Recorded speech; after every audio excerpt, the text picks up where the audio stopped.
Hello, everybody, and welcome back to Bog Panda. I'm Kelly at KELLYTHUL on Twitter and Instagram. I am Dr. Mike at Official Pagan on everything.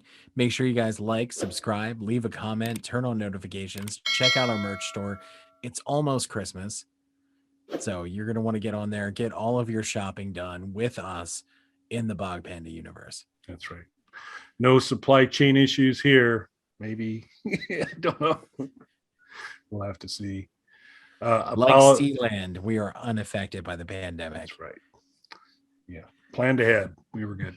We anticipated this in our business model.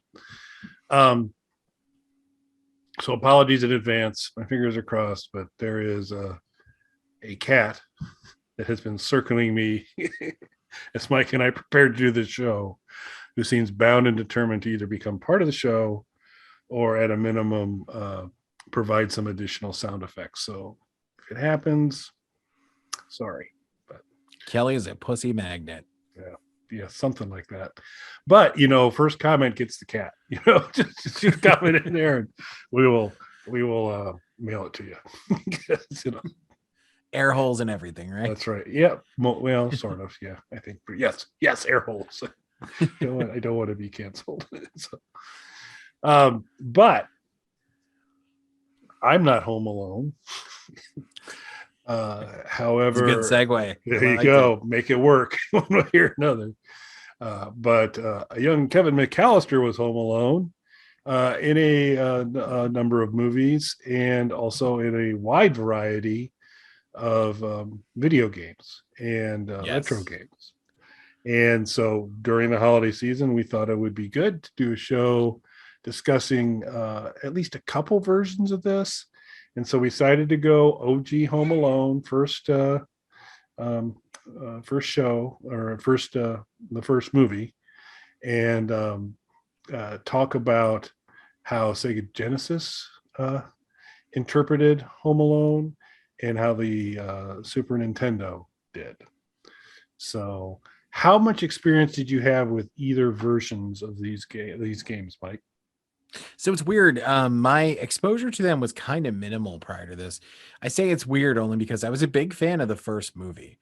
I'm a giant John Hughes fan, just in general. So pretty much anything he's done, I'm a big fan of. Not quite everything. There's a few that I skip in there, but Home Alone is great. I'm also a big Chris Columbus fan, who produced the movie The Witch and discovered America. Yeah, and discovered America. After discovering America, getting rid of all those pesky people who are already there, he made this and produced a movie called The Witch, which if you guys haven't seen it, you should go and check that out. And remember, guy who made Home Alone. I also love the backstory of this movie. I don't know if you're familiar with how the film itself got made. No. So Chris Columbus was supposed to direct another John Hughes written and produced project, which was the Christmas Vacation movie, and fought so much with Chevy Chase in his limited time working on that film that he quit. And John Hughes felt so bad about it. He wrote a whole nother Christmas movie for him to direct because they had been talking about doing a Christmas project together. So he basically made that movie for him. And then Chevy Chase was Chevy Chase. Yeah. and Chris Columbus ended up quitting the movie. So John Hughes, feeling bad about it, was like, I'm going to make you another Christmas project. So this is how this came about. Some interesting stuff too. So my nephews love this movie. So I liked it as a kid. And of course I've seen it over and over again, not just as a kid, but reruns on TV as an adult. And now they love it. So it's a staple of the household, of course.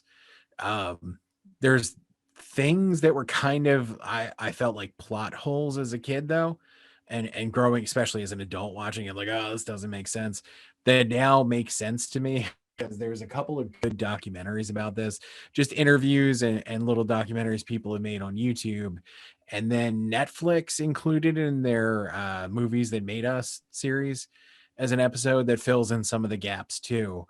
And my biggest problem with this, of all the things that people have taken issue with in it over the years, particularly the idea that the Kevin McAllister character is a sociopath and is setting up, a sort of prequel to Saul and the Collector and things like that. Besides that, one of the things that was always weird to me is how much his family, how As much I his mentioned, family's, I'm not home alone. how much his family really seems to hate him, and how weirdly obsessed with this house the Wet Bandits, the villains of the first and second film are, when it's just one of the many stately homes in this very upscale neighborhood, and they're robbing them all. So why they're specifically obsessed with this house seems weird and doesn't make a lot of sense that they're so into this place. So in the original script, Kevin's uncle, who you see act like a dick to everybody in the family in the opening scenes of the movie, Mhm. is in on the robbery. So Oh, he was the main villain in the original script. So he hires the Wet Bandits. So that's the main target, is that house. And he basically tells them, rob the whole neighborhood, but this is where I want you to be focused, because he's trying to get back at his brother. that jives. Yeah. I could So it totally makes a buy lot into more that. sense why he's so over the top in the early scenes and causes so much strife in the family, and why they're so obsessed with him. At some point, though, Chris Columbus thought it made the story too convoluted, and there was just too much going on with it, so he dropped that. But it's still reverberations of that in the final film, of their obsession with that particular house, and the uncle being just such a villainous character in the beginning.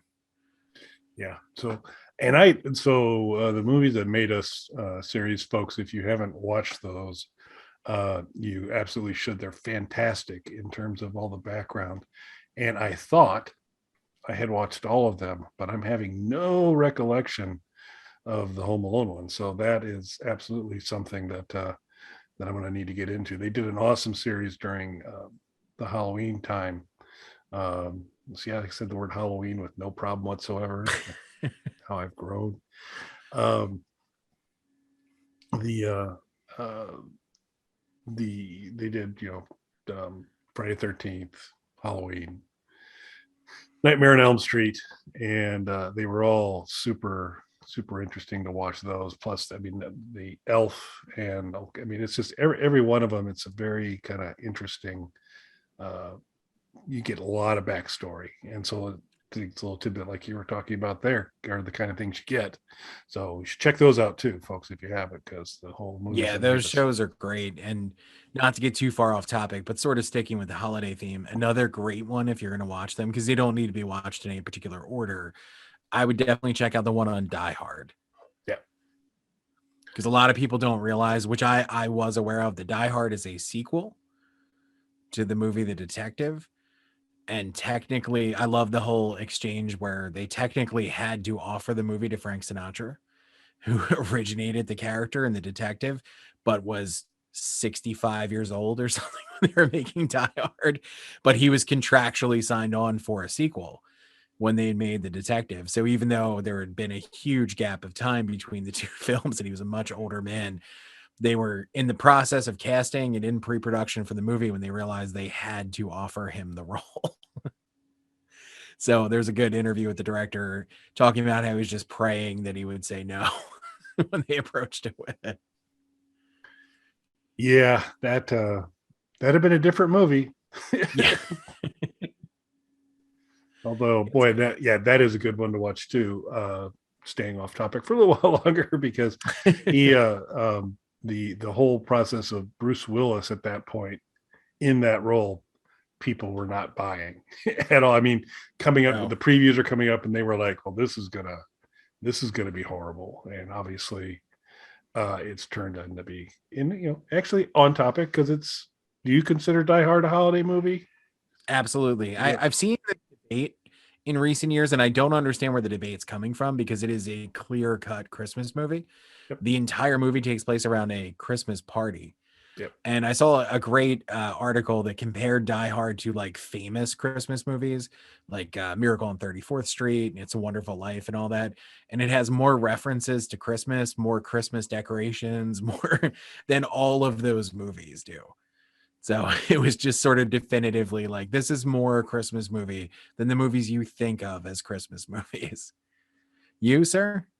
So 100%. I don't understand why there's any debate whatsoever. It seems like someone's trying to pick a fight on something that they don't need to pick a fight on. Yeah, it's a weird thing to kind of debate. Now, there are movies that include Christmas scenes, like movies that take place over a period of time. Like The Godfather has a Christmas scene in it and things like that. That's not a Christmas movie because that's not the focus of the movie. When you make the movie about Christmas, it's a Christmas movie. Yep. Die Hard is about Christmas. He's going to a Christmas party. The whole thing takes place at an office Christmas party. So it's all about Christmas. There's Christmas music throughout the whole movie. It's a Christmas movie. Yep. No argument whatsoever. So back to the sociopath. Back to serial killer Macaulay Culkin. Yes. Of the two games, well, I don't know how. I guess maybe we should kind of start off initially by outlining some of the stark differences between the executions here. In the Sega Genesis one, his mandate has become larger. It is not only protecting one home, but the entire neighborhood that consists of a wide variety of homes in different states and a laboratory. There's lots of things. It's a very diverse setup. And it was also, in our folks watching the show can correct me if I'm wrong, but in terms of a build your own weapon system, it was probably, if not the first, one of the very earliest ones, that eventually things like BioShock would say, okay, yeah, you can kind of combine these things and create some interesting things. This would, as you collect items, you're able to kind of sync them together to create all sorts of havoc causing weapons. And so how's your memory on that? Does that strike you about right, that it was one of the first that had a weapon system like that where you could build your own? Definitely one of the first, especially on a console. There was probably maybe some PC games, more like RPG oriented type stuff that would let you do things similar to that before anybody leaves that in the comments. But I think on a console game like this, it was definitely one of the first to do that. Yep. And so you've got that going, and we can go into some more detail on it. But then over on the Super Nintendo side, you're confined to one home to take care of, and it's a lot about collecting valuables and getting them kind of down a number of chutes that appear to be available. Down the laundry chutes into the basement and hiding them. Yes. And so two very different executions. You have a preference between one of the two games? Yeah, definitely the Sega version of the game for me. So like Kelly said, just two really different approaches.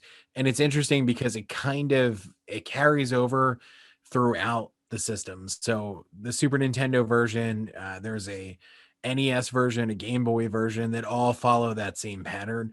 Obviously, different levels of detail to them with the more powerful the system was, but all kind of work the same way. Essentially a side-scrolling platform style game. You're collecting items, throwing them down a chute, and then locking them all in a safe. Whereas the Genesis version of the game is way more complex. So I like the Genesis version better. However, I can imagine being a kid when these came out, and I probably, had I played them, might have liked the Super Nintendo better, or at least would have understood why other kids would like the Super Nintendo version better, because it's more direct in the way that a kid would play that game. Yeah, so I hadn't really had any direct experience with either, so I wanted to kind of get some reps in on both, and so went to the fine Super Console X and jumped on versions of it. Had both versions of the game, amongst many other versions of the game as well. And that was on pretty much any console that existed, any platform that existed at the time. Yeah, a bunch of those options, and then of course the Home Alone 2. Then it was in New York, in the title-based one version of that. There's lots of Home Alone options out there, and I mean it's kind of what you talked about in terms of the Super Nintendo one. I was up and running and had it all sorted out, and was cruising along pretty quickly. Where on the Sega Genesis one, absent an owner's manual, if you keep pieces of instruction, I was slowly sorting out, oh, I need to quit running into those fire hydrants. That seems like a bad thing to do. And sort some of that out and to start to see, oh, this is how I kind of collect stuff and all that. And it's just so much more expansive in terms of the different places to kind of go into and do some things. So it's fun. It's a much longer play. It's a much more complicated play, a bigger investment. Uh, the downside on the Super Nintendo one is once you've kind of done it for a while, it gets, particularly as you get a little deeper into the game, it gets pretty repetitious what you need to do to kind of advance. And you're not coming up with new strategies. It's continuing to use the original strategy lots of times. Yeah, that's really, there's just no depth to the Nintendo variations of the game. Like Kelly said, you platform, you collect the items, throw them down the chutes, the whole game. It never really varies too much from there. And again, I could see where that's pick up and play, especially for a kid, because Home Alone is a family movie. So going for the broad appeal of a younger audience with that, I can see where a kid's going to pick up and play that. I could also see them getting bored with it quicker. Whereas the Sega version offers so much more depth to the gameplay that, especially as an adult now, I appreciate more. I could see though where a kid might give up on that early without really learning how to play it. Yep. Yeah, because I mean it's an investment, and it takes a while to sort through. And then, how much different people kind of enjoy different aspects. The whole build your own weapon kind of stuff's cool and it's fun, but it's more investment in time and sorting through and getting all that stuff done versus just kind of executing on, here, this is what I got to work with and I'm going and doing things. So I could see a different frustration level depending, it depends on what kind of gameplay you want. I definitely think the Sega Genesis one, to your point, has a much better chance to reach an older audience, as well, to be enjoyable to an older audience as much. Whereas on the Super Nintendo side, pretty minimal. And to a degree, and maybe it's because we had just talked about it recently, I mean, it's not light years different than the Halloween Atari 2600 Halloween. I mean, there are elements, another side scroll or another highly repetitious situation. No beheadings in Home Alone, so there's that. But outside of that, it was I felt a lot of similarities in terms of just, particularly after playing it for a bit, and you're kind of like, okay, so now I'm going to do this some more, and now I'm going to do it a little bit more. Yeah, it becomes repetitive very quickly. I can see where it would appeal more to younger kids, but I can't see a long-term appeal to them. I can see them getting bored with it, and I can't see very much appeal to adults. And that's where, to me, it kind of disconnects from the game's disconnect from the movie a little bit, because I think the strength, particularly the first movie, is adults and kids enjoyed it. It really is kind of a family movie in that sense. Whereas I think the sequels get more slapstick and kind of skew younger and younger as they go on. And it was interesting. The newest Home Alone movie just came out. I don't know if you had a chance to watch it yet. It's not on my short list. It is not good. I watched it. I'm sure it's better than some of the other later sequels. This is the sixth film in the franchise at this point, so I'm sure it bests some of those later ones. But the biggest problem with it, the reviews of it have been horrendous. It's not the unwatchable garbage that people are making it out to be, but it's also just not good. And I think it's just because you really get the impression it is a sequel, but it's meant as more of a reboot, and it kind of ignores all the other sequels and only acknowledges the first film, including a cameo. Well, a little more than a cameo, a small role for Buzz, the brother. Mm-hmm. From the first two films. Him as an adult plays into it, played by the original actor, which is cool. So it acknowledges the first movie and I guess the second in that sense, but ignores the other sequels. It seems like they didn't get what made Home Alone work in making it. So the kid is really unlikable. instead of, being likable and funny, but with a little bit of an edge to him, which is kind of what John Hughes' thing was, kind of family movies, but with just enough of an edge to it that, adults liked it and teenagers liked it. And the to me, the strength of the first movie is the villains, the Wet Bandits. Joe Pesci and Daniel Stern are great in those roles, particularly in the first movie. They completely declaw the villain characters in this, and it's actually mostly from their perspective, and they're meant to be sympathetic and almost the victims themselves, and the whole thing's kind of a big misunderstanding. And I was like, wow, they really don't get what made the first Home Alone work.